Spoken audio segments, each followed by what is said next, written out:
486장 찬송입니다. 486장입니다.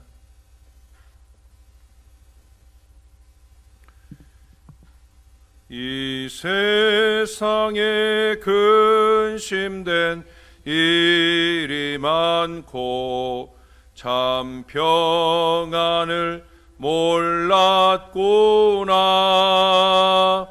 내 주 예수 날 오라 부르시니 곧 평안이 시리로다. 주 예수의 구원의 은혜로다. 참 기쁘고 즐겁구나. 그 은혜를 영원히 누리겠네. 곧 평안이 시리로다. 이 세상에 곤고한 일이 많고 참 쉬는 날 없었구나. 내 주 예수 날 사랑하시오니 곧 평안이 시리로다. 주 예수의 구원의 은혜로다. 참 기쁘고 즐겁구나. 그 은혜를 영원히 누리겠네. 곧 평안이 시리로다. 이 세상에 죄악된 일이 많고 참 죽을 일 쌓였구나. 내 주 예수 날 건져 주시오니 곧 평안이 시리로다. 주 예수의 구원의 은혜로다. 참 기쁘고 즐겁구나. 그 은혜를 영원히 누리겠네. 곧 평안이 시리로다. 아멘. 그 다음 찬송 한 장 더 합니다. 487장 찬송입니다. 어둠 후에 빛이 오며 바람 분 후에 잔잔하고 소나기 후에 햇빛 나며 수고한 후에 쉼이 있네. 연약함 후에 강건하며 애통한 후에 위로받고 눈물 난 후에 웃음 있고 씨 뿌린 후에 주수하네. 괴로움 후에 평안 있고 슬픔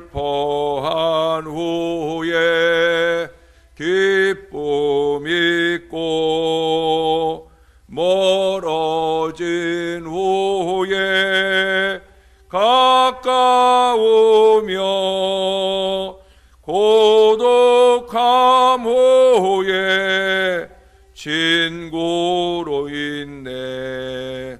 고생한 후에 기쁨 있고 십자가 후에 영광 있고 죽음 온 후에 영생하니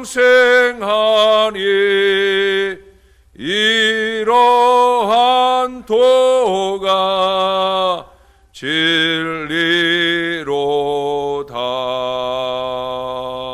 아멘. 기도하겠습니다. 참 좋으신 아버지 하나님, 세상이 참 많이 어렵고 힘들어도 또 이 세상이 그와 같은 많은 죄악으로 인해 하나님의 심판을 받게 될지라도 언제나 저희에게는 희망의 미래가 보장되어 있는 것 감사합니다. 항상 이 진리의 은혜 안에 거하는 저희들 되게 하여 주옵소서. 잠시간 내린 비로도 황사의 어두움을 제하여 주시는 것처럼 그렇게 우리에게 성령의 풍성한 은혜를 날마다 새벽마다 더해 주셔서 언제나 생기 넘치고 맑고 밝은 주님의 심령으로 살아가는 우리 모두가 될 수 있도록 도와 주시옵소서. 감사드립니다. 예수님 이름으로 기도합니다. 아멘. 오늘은 에스겔 39장으로 가겠습니다. 에스겔 39장 1절부터 오늘 20절까지가 본문인데요. 이 시간에는 1절에서 10절까지만 보겠습니다. 1절에서 10절까지 말씀입니다. 제 39장.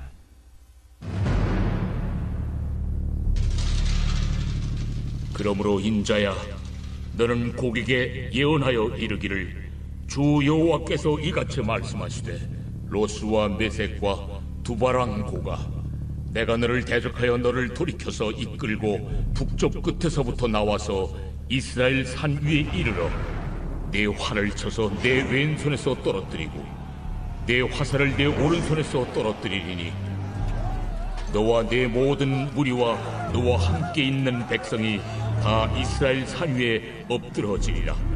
내가 너를 각종 사나운 새와 들짐승에게 넘겨 먹게 하리니 내가 비인들에 엎드러지리라. 이는 내가 말하였음이니라. 내가 또 불을 마국과 및 섬에 평안히 거주하는 자에게 내리리니 내가 여호와인 줄을 그들이 알리라. 내가 내 거룩한 이름을 내 백성 이스라엘 가운데 알게 하여 다시는 내 거룩한 이름을 더럽히지 아니하게 하리니 내가 여호와 곧 이스라엘의 거룩한 자인 줄을 민족들이 알리라 하라. 주 여호와의 말씀이니라. 볼지어다, 그날이 와서 이루어지리니 내가 말한 그날이 이날이라. 이스라엘 성읍들에 거주하는 자가 나가서 그들의 무기를 불태워 사르되 큰 방패와 작은 방패와 활과 화살과 몽둥이와 창을 가지고 7해 동안 불태우리라. 이같이 그 무기로 불을 피울 것이므로 그들이 들에서 나무를 주워오지 아니하며 숲에서 벌목하지 아니하겠고, 전에 자기에게서 약탈하던 자의 것을 약탈하며 전에 자기에게서 늑탈하던 자의 것을 늑탈하리라. 그날에 내가 거기까지 보겠습니다. 하나님의 진노나 정죄라고 하는 것은 현대 설교에서 가장 인기 없는 주제 중에 하나임에 분명합니다. 그래서 많은 목회자들은 예언서 말씀을 설교하기를 주저하고요. 또 성도들은 예언서 말씀 속에서는 많은 은혜를 받지 못한다 생각이 들 때도 있습니다. 왜냐하면 사랑의 하나님이 노하시거나 또 누군가를 정죄하고 심판하실 수도 있다 하는 것을 생각할 때 우리의 마음은 불안해질 수밖에 없죠. 우리가 잘 살면 다행인데 늘 그렇지 못하다 보니까 우리는 자주 그런 마음에 휩싸이게 되어집니다. 에베소서 2장 4절에 보면 긍휼에 풍성하신 하나님이라는 말씀이 마음에 와닿습니다. 그러나 이 글귀만 마음에 담는다고 하면 성경의 메시지에 공정하지 못한 것이고 하나님의 사랑의 위대함에 대해서도 공정하지 못한 것이 되어집니다. 하나님의 사랑의 모든 범위는 우리 인간의 죄악성에 비추어 볼 때 비로소 제대로 잘 드러나는 겁니다. 잘못된 행위를 간과하는 사랑은 성부 하나님의 사랑이 아니라는 거예요. 그저 노쇠한 증조 할아버지의 분명하지 못한 애정일 수 있다는 거예요. 다시 말해서 애들 버릇만 나쁘게 하는 비틀린 사랑일 수 있다는 거죠. 하나님은 그런 사랑을 하시는 분이 아니에요. 하나님께로 돌이키지 않는 사람은 단순히 중립을 지키는 것이 아닙니다. 그들은 하나님께 반역하는 자들로서 마귀에게 충성하고 있는 세상 체제의 일원이 되는 거예요. 물론 우리들 주변에 예수 안 믿고도 정말 멋있게 사는 불신자들이 많이 있습니다. 세상의 선과 아름다움이 또한 우리들의 마음을 감동할 때도 있습니다. 그러나 동시에 우리는 그 세상에 있는 큰 악을 볼 수 있어야 하고 우리의 마음은 그것의 일부 극악무도함 아래에서 가끔은 비틀거리는 우리 자신을 보면서 참혹한 마음이 들 때도 있습니다. 여러분, 그러한 무시무시한 일은 단지 소수의 비인간적이고 사악한 이들에 의해서만 자행된다고 생각하는 것, 그러면 다행일 수 있겠죠. 그러나 진리라고 하는 건 훨씬 더 무섭습니다. 오랜 세월 동안 우리 하나님의 진노는 있어 왔지만 악인들은 자신의 행한 것에 그 무서움을 깨닫지 못할 때가 종종 있다는 거예요. 우리 주변에서 그리고 나의 마음 가운데서 그렇게 하나님을 반역하는 어떤 표식들이 있는가 우리는 늘 돌아보아야 합니다. 하나님의 깊은 사랑과 그분의 분노의 실제적 필요성을 이해하기 위해서 우리는 인간의 악과 또는 반역의 사실들을 진지하게 생각할 수 있어야 된다는 거예요. 그래서 오늘의 말씀이 중요합니다. 어제 38장 후반부에서는 마곡에 대한 심판이 자연적 변화에 의한 것임을 보여줍니다. 자연에 의한 심판이라고 하는 것은 그만큼 심판에 대하여 하나님이 섭리하시는 걸 뼈저리게 느끼게 해주는 거지요. 그리고 이제 오늘 본문에서는 마곡을 지탱하고 있던 힘의 상징이었던 이 무기를 철저히 없앰으로써 결정적인 패배의 상황들을 잘 말씀해 주고 있습니다. 우리가 지금 10절까지만 절반을 읽었는데요. 그 안에서만도 전반 5절까지는 마곡에 대한 최종적인 심판을 묘사하고 있으면서 나머지 뒷부분에서는 심판을 통해서 나타나시는 하나님의 의도를 잘 밝혀주고 있어요. 하나님께서는 이 심판의 목적이 더 중요한 거죠. 마곡을 완전하게 쳐 없애는 것이 중요한 게 아니라 이 심판을 통해 하나님은 뭘 보여주려고 하느냐 하는 거예요. 하나님께서 이 마곡 연합군을 멸망시키는 목적은 오늘 본문에 보면은 이중적인 성격을 지녀요. 1차적으로는 이스라엘 백성들에게 여호와 하나님께서 유일한 하나님이시다라는 사실을 알게 하는 것이고요. 2차적으로는 이 이스라엘의 승리를 통해서 이방 백성들에게 여호와 하나님의 이름을 계시하고자 하시는 거죠. 따라서 이 심판은 부정적인 의미로 주어진다기보다는 긍정적인 입장에서 선포된다고 할 수 있을 겁니다.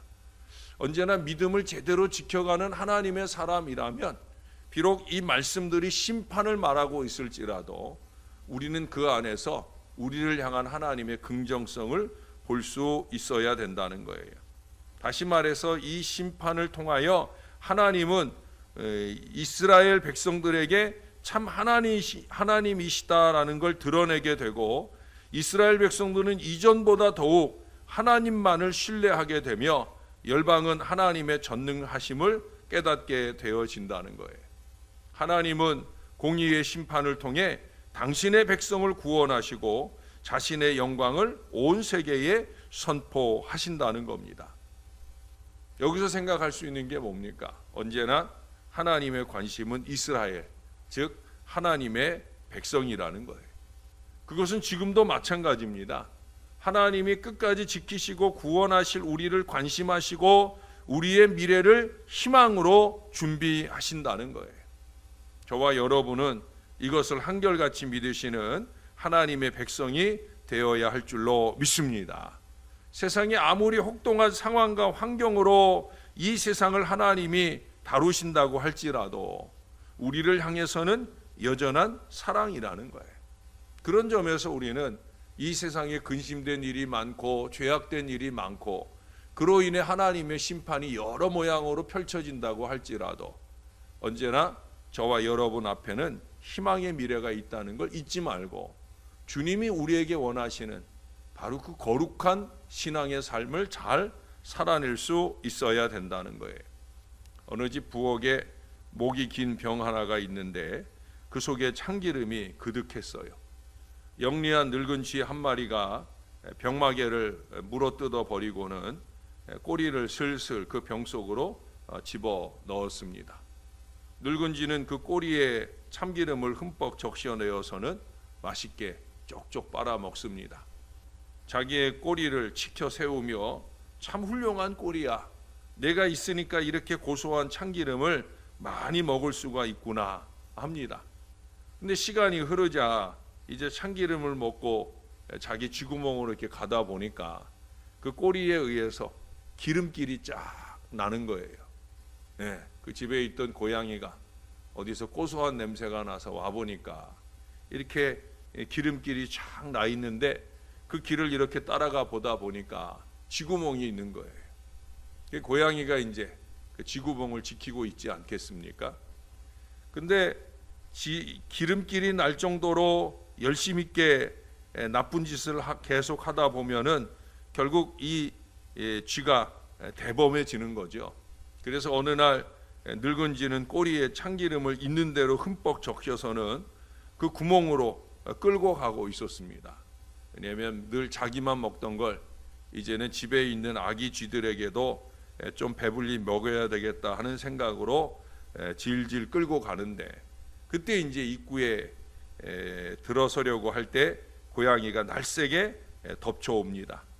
늙은 쥐는 재빨리 구멍 속으로 들어가려 했지만 이 참기름이 묻어있는 꼬리가 하도 무거워서 몸이 말을 듣지 않게 되고 마침내 그 꼬리가 붙잡히면서 늙은 쥐의 몸뚱이가 질질 끌려 나오게 되었다는 거예요.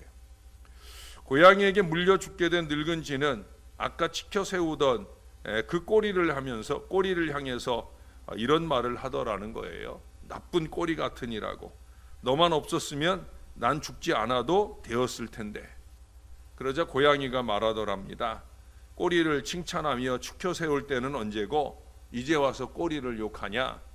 내가 참기름을 훔치는 나쁜 짓을 했다는 건 뉘우치지 않느냐. 너는 꼬리 때문이 아니라 나쁜 짓을 했기 때문에 목숨을 잃게 된 거야. 중국 우화 가운데 하나를 여러분에게 소개해 드렸는데 특히 꼬리에 대한 얘기를 쥐의 꼬리가 길어서이기도 하겠지만 꼬리가 길면 잡힌다는 속담을 우리가 생각하게 되잖아요. 좋은 냄새건 나쁜 냄새건 그 습관화된 나쁜 냄새를 풍기는 이 죄에 대해서 뉘우침이 없다고 하면 심판을 받게 되는 거예요. 우리를 죄악으로 관영하게 하는 우리의 나쁜 습관들이 있다고 하면 그 나쁜 습관의 꼬리가 길어지기 전에 우리는 빨리 잘라낼 수 있어야 된다는 거예요. 오늘 본문 후반부는 그렇게 철저한 심판을 말씀하고 있어요. 마곡 연합군에 대한 심판은 아주 철저할 거라는 걸 9절부터 시작해서 16절까지 말씀을 합니다. 그 내용을 보면 정말 하나님의 심판은 역사상 유례를 찾아보기 힘들 정도로 참혹하게 이루어집니다. 어제도 말씀드렸지만 이제 이것이 마지막 전쟁이기 때문에 더 이상의 싸움이 필요 없는 완벽하고 철저한 심판이라는 거예요. 그들은 무기를 빼앗길 뿐 아니라 생명을 완전히 빼앗기고 새들과 들짐승들에게 잡아먹히게 됩니다. 에스겔은 심판의 상황을 심각하게 기술하면서 하나님의 심판이 얼마나 무서운가 하는 것을 보여주는 거예요.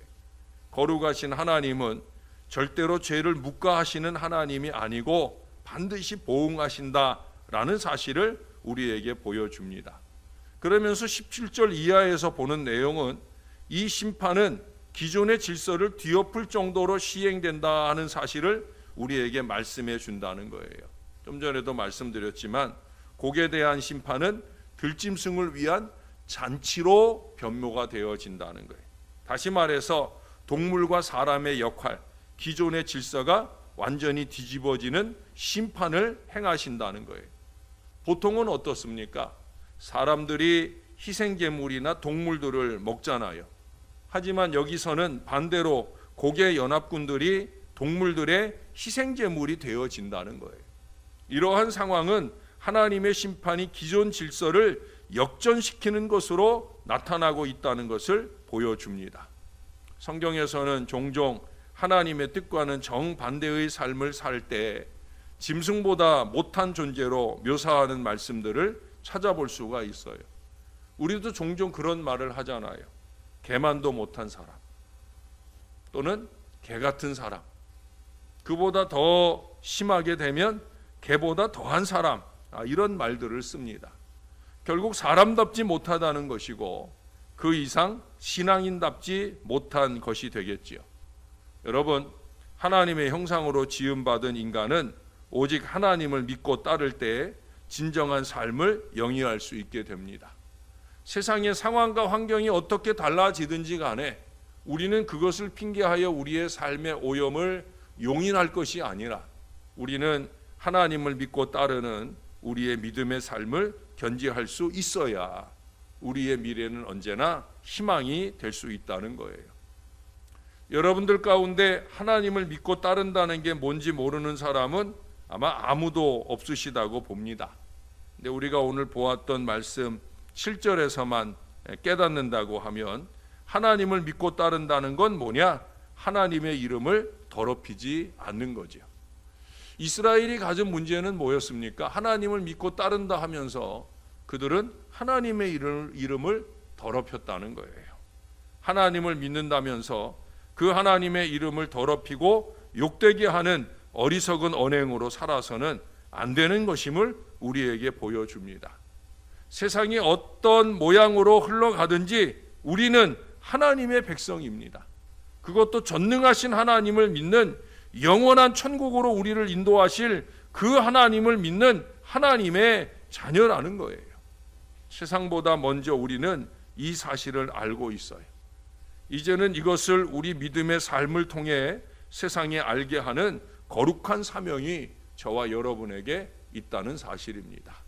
사랑하는 여러분, 세상 사람처럼 자꾸 세상의 이치를 따라 살려 하는 마음을 좀 잘라내시고 이제는 주님이 말씀이 말하는 바대로의 거룩한 하나님의 백성으로서의 신실한 믿음의 삶이 하나님을 욕되게 하는 것이 아니라 하나님을 영광되게 하는 아름다운 믿음의 삶이 저와 여러분들 가운데 충만하게 나타나는 건강한 주의 자녀들이 다 되어 주시기를 우리의 구주가 되시는 예수님의 이름으로 간절히 축원합니다. 기도하겠습니다. 죄악 많은 세상을 향해서는 진노와 심판을 거두지 아니하시는 우리 하나님께서 우리의 하나님이 되어 주셔서 부족한 저희가 하나님을 잘 믿고 따를 때 언제나 저희에게는 긍휼과 사랑이 풍성하신 하나님이신 것을 참으로 감사를 드립니다. 우리를 향한 주님의 얼굴이 언제나 우리를 향하실 수 있도록 우리가 그렇게 주 앞에 살게 하여 주시옵소서. 우리의 정성 어린 찬양과 예배가 주님의 마음을 흡족하게 하며 우리가 주님의 이름을 더럽히지 아니하고 세상 가운데 주의 영광을 나타낼 신실한 믿음의 삶을 잘 살게 하셔서 우리로 통해서 영광을 받으신 하나님께서 언제나 우리의 앞길에 희망을 열어주시는 축복된 인생을 살게 하여 주옵소서. 하나님, 코로나19 백신이 점점 확장되어 온 국민에게 혜택이 주어질 수 있는 길을 속히 열어주시고 모든 국민들이 두려움과 걱정 없이 더 나은 세상에서의 삶을 바라고 이 일에 동참하는데 주저하지 않도록 도와주옵소서. 언제나 좀 더 나은 미래를 가려고 하면 조금의 어려움은 겪어야 하는 것입니다. 모든 공동체가 어려움 때문에 주저하지 않게 하시고 어려움을 극복하고 더 나은 미래로 가는 역사가 늘 있어지도록 은혜를 베풀어 주옵소서. 주님, 우리도 그런 믿음으로 살 수 있기를 소원합니다. 지금은 좀 어렵지만 그런 중에서라도 하나님 백성으로서의 우리의 자리를 잘 견지함으로 하나님께는 영광이 되고 많은 사람들에게는 이 구원의 복음을 나타내는 하나님의 신실한 자녀들 다 될 수 있도록 은혜를 베풀어 주옵소서. 언제나 주님의 은혜와 사랑 안에 거할 수 있도록 인도해 주시는 아버지께 감사를 드립니다. 우리의 구주가 되시는 예수님의 이름으로 기도합니다. 아멘.